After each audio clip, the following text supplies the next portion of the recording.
नमस्कार, good afternoon. मी मयूर तुमचं पुन्हा एकदा स्वागत करतो M1 ट्रेडिंग स्पेसमध्ये. आजच्या सेटअप अकॉर्डिंग आपले आज 2 ट्रेड झालेले आहेत. ते कुठे आपण एक्झिक्यूट केले, काय सायकॉलॉजी होती, ते सगळं काही आपण शॉर्टमध्ये जाणून घेणार आहोत. लाईव्हमध्ये आपण थोडंफार डिस्कस केलेलं होतं, बट पॉवर कट झाल्यामुळे आपण लाईव्ह कंटिन्यू करू शकलो नाही. तर त्यानंतर काय प्रोसेस होती, कशाप्रकारे कुठे एक्झिक्यूट झाले, ते आपण शॉर्टमध्ये डिस्कस करून घेऊ, जेणेकरून तुम्हाला पण प्रॉपर समजून येईल की एक्झॅक्टली आपला सेटअप कुठे ॲक्टिव्हेट झाला, कुठे आपण ट्रेड एक्झिक्यूट केलेले आहेत ते. तर 2 ट्रेड एक्झिक्यूट केले आज, दोन्ही पण बँक निफ्टीमध्ये आहे. तर डायरेक्टली जाऊ आपण बँक निफ्टीच्या चार्टवर आणि तिथे बघून घेऊ की एक्झॅक्टली कोणत्या लेवलवर ते एक्झिक्यूट झालेले आहेत ते. जशीच आपण 9 वाजता स्ट्रीम सुरू केली, तर तिथे मी दोन्ही पण इंडायसेसचं तुम्हाला ओव्हरव्ह्यू दिलेलं होतं की कशाप्रकारे आज मार्केट राहू शकतं. कारण की ऑलरेडी कालचं जे मोमेंटम आहे ते डाऊन साईडनी झालेलं होतं आणि मी सांगितलं पण होतं की विक्स जो आहे तो डाऊन साईडनी मुवमेंट करत आहे. तर आपल्याला आज जे प्रीमियम आहे ते श्रिंक होताना दिसतील आणि जे मोमेंटम राहील ती पण आज स्लो राहील. मार्केट वर तर जात आहे, बट खूप स्लो जात आहे. ज्या प्रकारे स्पीड पाहिजे, जी की कालची होती, ती आज आपल्याला दिसत नाहीये. मार्केट वर आहे, बट प्रीमियम जे आहे ते स्लोली अपसाईडनी जात आहेत. रेंज मोठी असल्यामुळे अशा प्रकारचं मोमेंटम आपल्याला जनरली बघायला मिळतं. तर तेच मार्केट आज करताना दिसतंय. तर मार्केट इथे ओपन झालं, ऑलमोस्ट फ्लॅटच्या जवळपासच होतं. रेंज मोठी असल्यामुळे आपल्याला ते थोडंसं वरखाली दिसणार. First candle bank Nifty strongly बेरीज क्रिएट केली. इथे कन्फर्म होतं की हा डाऊन साईडनी जाऊ शकतो, कारण की जो डाऊन ट्रेंड होता, जो की लेटेस्ट होता कालचा, त्याला फॉलो थ्रू करून याने कंटिन्यू करताना दिसत होतं. फ्रॅक्टल पण जे आहेत ते पण डाऊन साईडनी शिफ्ट होताना दिसत होते. तर जे स्ट्रक्चर होतं ते लो राईजचं कंटिन्यू होतं. इथे जेव्हा हा खाली आला, वर गेला, एक फ्रॅक्टल आला आणि हा जो रेंज आहे, जो की सपोर्ट लेवलचं काम करत होता, ह्याला याने रिस्पेक्ट केलं. थोडं वर गेला, पुन्हा एक फ्रॅक्टल आणि खाली आला. खाली जसं झालं, या कॅन्डलमध्ये एक WRC आली आणि ही जी रेंज होती ही प्रॉपर या कॅन्डलनी डाऊन साईडला ब्रेक करून चांगली क्लोजिंग दिली. तर या कॅन्डल क्लोजिंगवर एक ट्रेड एक्झिक्यूट झाला. सेम कॅन्डलचा हाय आम्ही SL लावलेला. जे टार्गेट होतं ते सरळ सरळ PDL लेवल ठेवलेलं होतं, कारण की हा जो स्पेस होता हा ओपन दिसत होता. आम्हाला वाटलं की इझिली हा जाऊ शकतो, त्या अकॉर्डिंग आम्ही ट्रेड इथे एक्झिक्यूट केला. अशा प्रकारे जेव्हा ब्रेकडाऊन येतं, तर ह्याची अॅक्युरेसी मी आधी पण सांगितलेली आहे की याची अॅक्युरेसी जी आहे ती 70% आहे. थांबून प्रॉपरली एक सेटअप क्रिएट करून जर त्यांनी ब्रेकडाऊन दिलं, तर ते चालण्याचे चान्सेस जे आहेत ते 85 to 90% वर जातात, जे की तुम्हाला समोर मी एक्सप्लेन करतो. तर इथे क्लिअर झालेलं असेल की आपलं जे टार्गेट आहे ते PDL लेवल होतं. इथे आपण एंट्री घेतली, एक कॅन्डल आपल्या साईडनी आलं, ऑलमोस्ट 30-35% जे आहे ते आपल्याला मिळत होते. बट जेव्हा हा एक कॅन्डल नंतर कंटिन्यू वर निघाला, तर इथे लावला जो ट्रेलिंग होता तो डायरेक्टली आपण या कॅन्डलमध्ये बुक केला आणि थोडं रिलॅक्स केलं. तर इथे तुम्ही बघाल, वर गेला, खाली आला, या लेवलला पुन्हा रिस्पेक्ट केलं आणि पुन्हा वर गेला.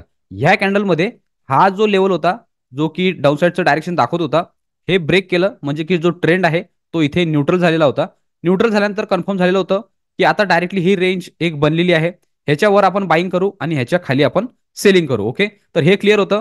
त्यानंतर ही कॅन्डल एक क्लोज झाली आणि लगेचच नेक्स्ट कॅन्डलनी इंगल्फिंग करत एक स्ट्रॉंग WRC बनवली आणि या रेंजच्या वर क्लोजिंग दिली. तर इथे मी नेहमी सांगतो की जर आपला डाऊन साईडनी जर ट्रेड रिव्हर्स झाला आहे, तर आपण अपोजिट साईडने ट्रेड घेतो आणि न्यूट्रल करून चांगल्या प्रॉफिटमध्ये येण्याचा प्रयत्न करतो. तर तेच आपण इथे केलं.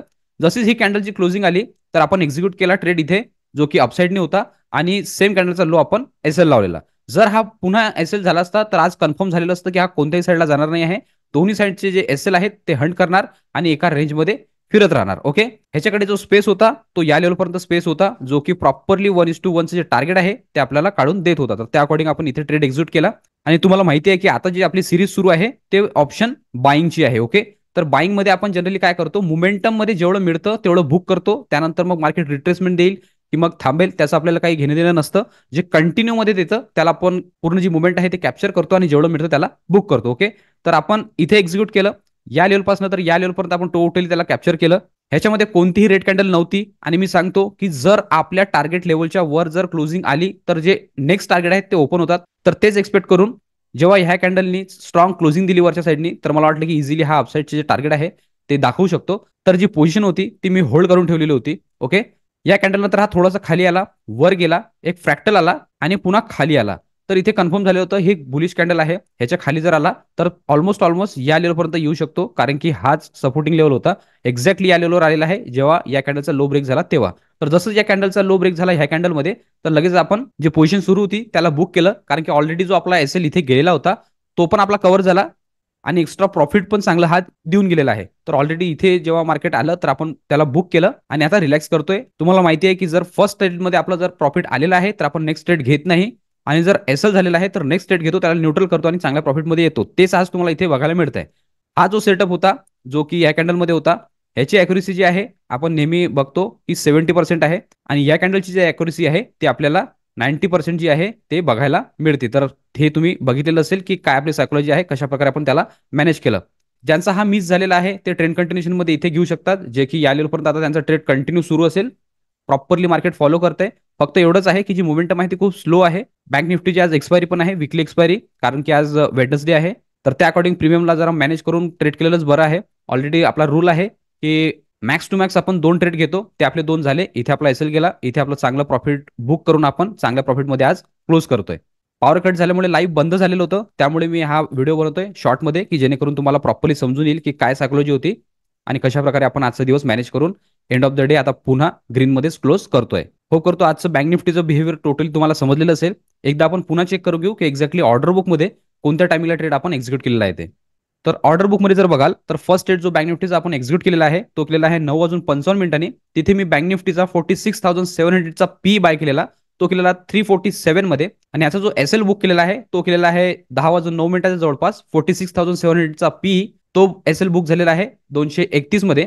त्यानंतर अपोजिट साईडनी जेव्हा आपल्याला कन्फर्मेशन दिलं, प्रॉपरली आपण आपल्या सेटअप अकॉर्डिंग त्याला एक्झिक्यूट केलेला आहे. तो आपण सेकंड ट्रेड एक्झिक्यूट केलेला आहे ऑलमोस्ट 11 वाजता. तिथे मी बँक निफ्टीचा 47,200चा सी बाय केलेला, तो केलेला 298 मध्ये. आणि ह्याला आपण जे बुक केलेला आहे ते केलेलं आहे 11:33. 47,200चा सी तो आपण बुक केलेला आहे 664 मध्ये.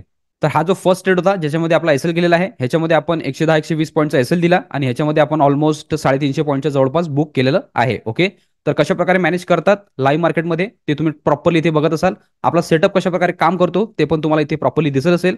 फक्त आपली सायकोलॉजी मॅनेज करावं लागते, आपले इमोशन कंट्रोल ठेवावं लागतात आणि जे मार्केट दाखवतंय त्यावर रिॲक्ट करावं लागते. त्यानंतर आपोआप जे मार्केट आहे ते आपल्याला रिवॉर्ड करतं आणि चांगल्या लेवलने रिवॉर्ड करतं, जे की तुम्हाला क्लिअरली इथे दिसत असेल की दोन्ही ट्रेड आपण कशा प्रकारे एक्झिक्यूट केले, प्रॉपरली मॅनेज करून एंड ऑफ द डे पुन्हा ग्रीनमध्येच क्लोज करतोय. तर आजच्या अपडेट व्हिडिओमध्ये एवढंच ठेवू. भेटूया नेक्स्ट व्हिडिओमध्ये. तोपर्यंत शिकत राहा, इम्प्लिमेंट करत राहा. गुड लक. बाय.